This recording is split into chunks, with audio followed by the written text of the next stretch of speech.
Assalamualaikum warahmatullahi wabarakatuh. Salam, Om Swastiastu, Namo Buddhaya, salam kebajikan. Kawan-kawan ini Budi Podcast di luar. Hari ini saya berada di Palangkaraya di rumah Pak Cili Kriwut, tokoh Kalimantan Tengah, bukan hanya Kalimantan Tengah, tokoh Kalimantan yang punya nama saya kira semua orang tahu lah. Juga bersama saya adalah Pengalaman Kecila. Saya kira kawan-kawan di luar juga udah tahu dari banyak media sosial dan lain-lain. Nah, hari ini kita berbincang sedikit tentang mimpi-mimpi Pengalaman Kecila tentang kedayakan ke depan. Pertama, saya terima kasih banyak kalau mau bertemu saya mengisi podcast.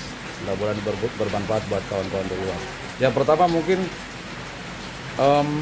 kekhawatiran apa yang paling dalam diri Pengalaman tentang kedayakan kita hari ini? Pertama itu hak kita, karena zaman sudah banyak berubah. Jadi kedayaan itu, inti dari kedayaan itu kan adat dari tradisi. Hilangnya adat itu berbarengan dengan banyaknya tanah-tanah kita yang diambil, dirampas oleh orang-orang yang tidak bertanggung jawab dengan hidup kita, generasi kita yang depan. Tetapi saya punya cita-cita bagaimana untuk mengembalikan ya minimal 60% kedayaan kita melewati kesatuan kita orang Dayak. Saya ingin sekali melihat orang Dayak itu masih menggunakan adat-adat tradisinya, ya tutur sapanya masih ada adat kata adatnya dengan yang muda sampai yang tua berbicara kata sopan santunnya seperti apa. Mereka tidak merambah hutan dengan merusak alam. Mereka tidak menjual hak-hak yang dititipkan oleh leluhur untuk anak cucu kita. Tetapi kalau mereka diedukasi kembali bagaimana tentang adat itu menyatu ya dengan alam, karena dia satu bingkai. Adat itu adalah alam, alam itu adalah adat itu sendiri. Kalau anak-anak kita, kalau kita biarkan mereka melebur dengan kemajuan teknologi, kemajuan zaman, saya rasa kita juga salah. Nah, bagaimana kita mengedukasi mereka dari hal-hal kecil tentang adat, tentang persatuan. Saya rasa tanah-tanah kita tidak akan dijual atau tidak akan dirampas. Kita buat aturan di tanah kita. Adat itulah yang mengatur. Tapi banyak juga orang-orang kita yang menginjak-injak adat itu, mengatasnamakan adat. Tapi para tokoh-tokoh inilah justru yang mereka yang menjual tanah itu sendiri, memperkosa adat itu sendiri, mengada-ngada adat itu sendiri, memanipulasi adat itu sendiri. Akhirnya orang lain menginjak-injak kita. Pengalaman punya ini apa, semacam peringatan lah kepada, karena kita ini kan seperti saya kan manut pada para tokoh-tokoh itu.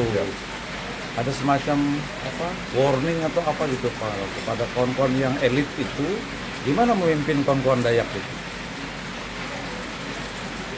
Saya rasa memimpin orang Dayak itu tidaklah sakit sebenarnya, kalau itu memang dibarengi dengan yang hati, yang ketulusan kita. Kita jangan mengingini dulu, tapi melaksanakan dulu apa yang kita cita-citakan. Kalau kita mau buat Dayak itu maju, kita harus berkorban dulu, mengorbankan waktu, keluarga, pekerjaan, uang juga.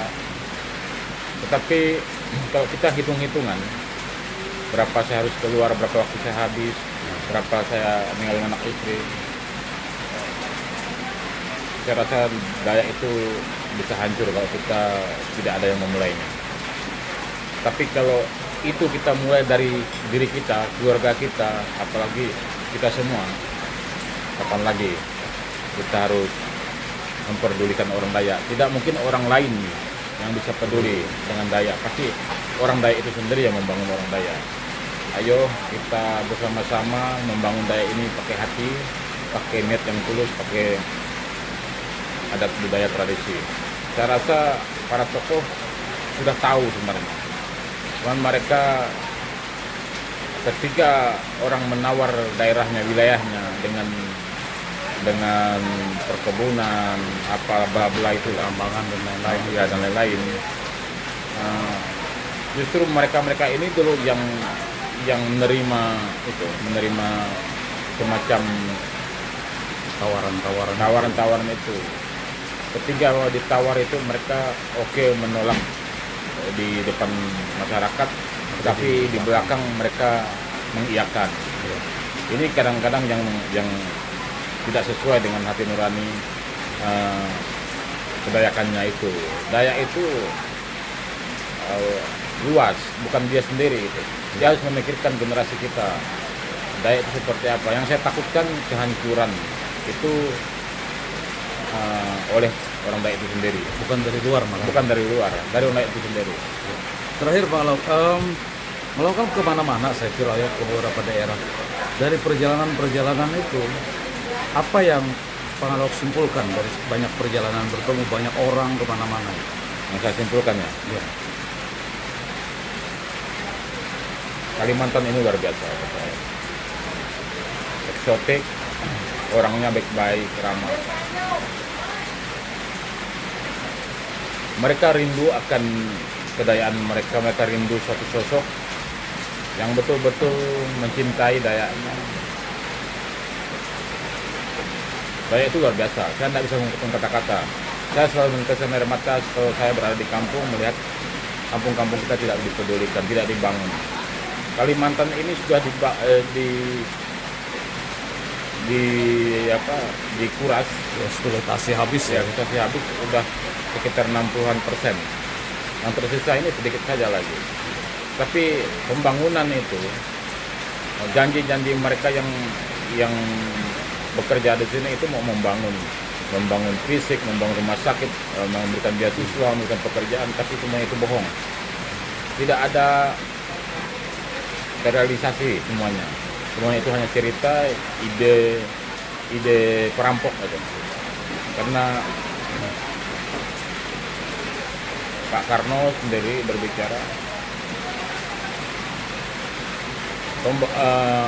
penjajah luar itu lebih nyaman kita mengusirnya. Tapi ketika kamu dijajah oleh bangsamu sendiri, itu yang sangat sulit. Kalau pesan untuk anak-anak muda Dayak di luar,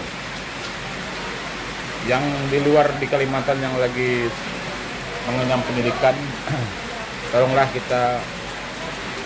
kalian yang hidup mewah, yang hidup kaya, yang nyaman di sana, yang orang Dayak ya khususnya. Ayo perhatikan daerah kita, Kalimantan. Kamu boleh kaya, tetapi kamu jangan meninggalkan tempat kelahiranmu. Kalimantan ini bisa maju kalau kalian tidak membangun daerah luar, bangun daerahmu sendiri. Kalau kalian berpendidikan dengan benar. Perhatikan kita yang di sini, daerah kita, daerah kelahiranmu, daerah leluhurmu. Kalau bukan kalian, kalau bukan kita, siapa lagi yang akan membangunnya? Jangan satu-satu kita meninggalkan. Kita hidup kaya, kita pindah ke Jawa, pindah ke mana, ke Sumatera, pindah ke luar negeri. Kita punya tanah luas. Kenapa orang berbondong-bondong datang ke daerah kita lalu lari dari daerah kita, meninggalkan kampung kita? Artinya kita juga bersalah kalau kita membiarkan daerah kita sendiri tidak dibangun. Bangunlah daerahmu, cintai daerahmu, sayangi adat budaya tradisimu. Leluhur akan bahagia dan Jubata menitipkan Kalimantan ini untuk kita orang Dayak. Itu tanggung jawab kita bersama, bukan tanggung jawab kita yang tinggal di sini saja. Kalian yang tinggal di luar sana pun bertanggung jawab dengan Kalimantan ini. Karena Kalimantan itu sudah dititipkan oleh Jubata kepada kita orang Dayak. Bangunlah Kalimantan agar lebih baik. Oke, terima kasih Pak Alhamdulillah, Ya. kawan-kawan ini beri podcast di luar. Bicaraan yang mungkin bagi sebagian orang singkat tapi berisi sekali. Semoga ini menjadi energi yang kuat untuk kita sesama orang Dayak maupun di luar Dayak memahami kedayakan dengan lebih baik. Sampai berjumpa di ini Budi Podcast berikutnya. Adil kata lidu, bicara min ke surga, basengat ke jubata. Harus. Oke, terima kasih banyak, Bang.